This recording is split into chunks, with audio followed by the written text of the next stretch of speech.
बहुत समय पहले की बात है। एक छोटे से गांव में एक लड़की रहती थी जिसका नाम आस्था था।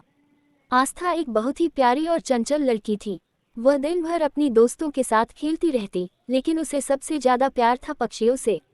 आस्था जब भी अपने घर के आंगन में बैठी होती तो आसमान में उड़ते हुए पक्षियों को देखती और उन्हें देखकर अक्सर सोचती, काश मैं भी इन पक्षियों की तरह उड़ पाती।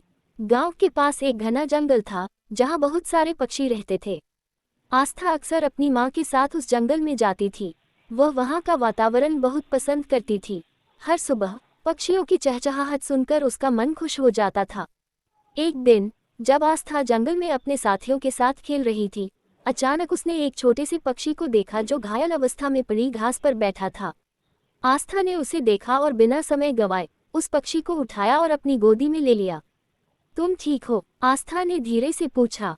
पक्षी ने अपनी आंखें खोलीं, लेकिन उसकी स्थिति इतनी गंभीर थी कि वह किसी तरह का जवाब नहीं दे पाया। आस्था ने अपने घर लौटने का निर्णय लिया और पक्षी को अपने साथ घर ले आई। घर लौटने के बाद आस्था ने उसे बहुत प्यार से देखा। माँ ने पक्षी की देखभाल करने के लिए कहा और कुछ समय बाद आस्था ने उसे गर्मी देने के लिए एक छोटे से बक्से में रखा। वह रोज पक्षी को दाना देती, पानी पिलाती और उसकी चोटों का इलाज करती। धीरे धीरे पक्षी ठीक होने लगा। उसकी चोटें भी ठीक हो गईं और वह फिर से उड़ने के काबिल हो गया। आस्था बहुत खुश थी क्योंकि उसने उस छोटे पक्षी की मदद की थी। एक दिन जब पक्षी पूरी तरह से स्वस्थ हो गया, उसने आस्था से कहा, तुमने मेरी जान बचाई है और मैं हमेशा तुम्हारा आभारी रहूंगा। अब मुझे उड़ने का समय आ गया है। मैं आकाश में उड़ने के लिए तैयार हूँ। आस्था ने देखा कि पक्षी अब पूरी तरह से ठीक हो चुका था और उसकी आंखों में उड़ने का सपना था।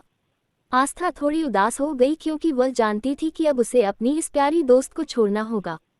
लेकिन उसने समझा कि पक्षी का दिल भी आकाश में उड़ने के लिए बना है। पक्षी ने अपनी पंखों को फैलाया और धीरे धीरे आकाश में उड़ने लगा। आस्था ने उसे जाते हुए देखा और उसके दिल में एक खुशी महसूस हुई। वह जानती थी कि उसकी मदद से वह पक्षी अब फिर से स्वतंत्र है और अपने सपनों को पूरा करने के लिए उड़ सकता है। कुछ दिनों बाद आस्था ने महसूस किया कि पक्षी की तरह ही वह भी अपने सपनों को पूरा कर सकती है। वह हमेशा अपने छोटे से गांव में रहती थी, लेकिन उसे दुनिया भर में उड़ने का सपना था। उसने ठान लिया कि एक दिन वह भी अपने सपनों की ऊंचाइयों को छुएगी।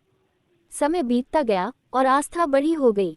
उसने अपनी शिक्षा पूरी की और एक दिन वह एक बड़ा वैज्ञानिक बन गई। उसने अपनी मेहनत और संघर्ष से अपने सपनों को पूरा किया, ठीक वैसे ही जैसे वह पक्षी अपने आकाश में उड़ने के लिए स्वतंत्र था।